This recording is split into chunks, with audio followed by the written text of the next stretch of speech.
From a human perspective, one of the most troubling aspects of the Israeli-Palestinian conflict is the ongoing expansion of Israeli settlements, the refusal to accept the United Nations two-state solution, and the continued occupation of Palestinian land, leading to the expulsion and marginalization of Palestinians. This expansionism undermines efforts to achieve peace and stability and violates international law, particularly in the context of settlement building in the West Bank. The political manipulation of these issues, spearheaded by Prime Minister Netanyahu, is equally disturbing as it hinders the possibility of meaningful dialogue by conflating Israeli nationalism with Jewish identity. Netanyahu's strategic blurring of the distinction between criticism of Israeli policies and anti-Semitism makes it difficult to engage in productive discourse. By framing opposition to settlement expansions or military actions as inherently anti-Semitic, Netanyahu deflects attention from legitimate concerns over the occupation and human rights abuses in Gaza and the West Bank. This tactic not only silences opposition, but also polarizes the debate, making any form of criticism appear as an attack on Jewish identity, which is a powerful but dangerous form of political manipulation.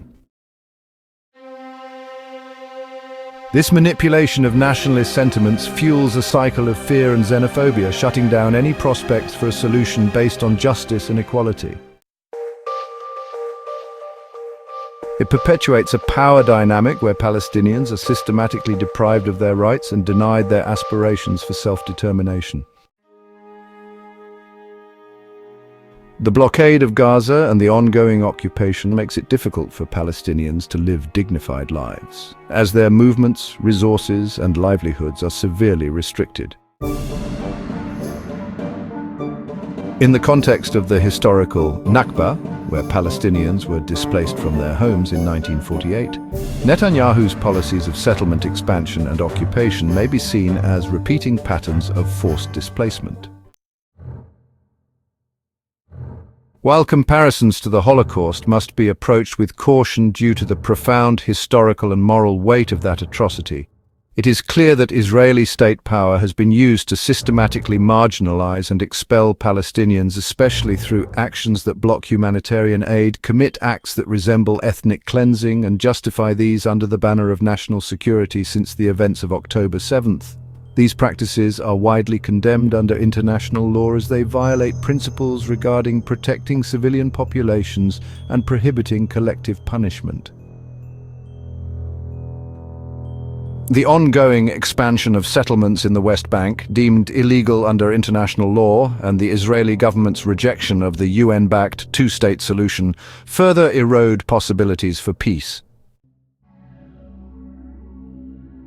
The use of a veto in the UN Security Council, largely supported by the United States, complicates efforts to find an ethical resolution, allowing actions on the ground that fuel resentment, foster hatred, and deepen the humanitarian crisis. This combination of military power, political manipulation, and international impunity perpetuates a cycle of violence and disenfranchisement, making a fair and lasting peace ever more difficult to achieve. For true progress, the global community must address these violations of human dignity and international law, ensuring that both sides' rights and aspirations are recognized. To move forward, the global community must reject the tactic of conflating legitimate policy criticism with anti-Semitism and advocate for a just and peaceful solution based on mutual respect and international law. Solutions must be rooted in fairness, justice, and the recognition of human dignity for all parties involved. Upholding democratic principles, addressing the humanitarian crisis in Gaza, and stopping settlement expansion are crucial steps toward achieving a lasting resolution. Only by breaking away from nationalist rhetoric and focusing on human rights and equality can a peaceful solution to the Israel-Palestine conflict be realized. In this way, the tragedy in human history caused by the mentally twisted Hitler's targeting of the Jews will never happen again.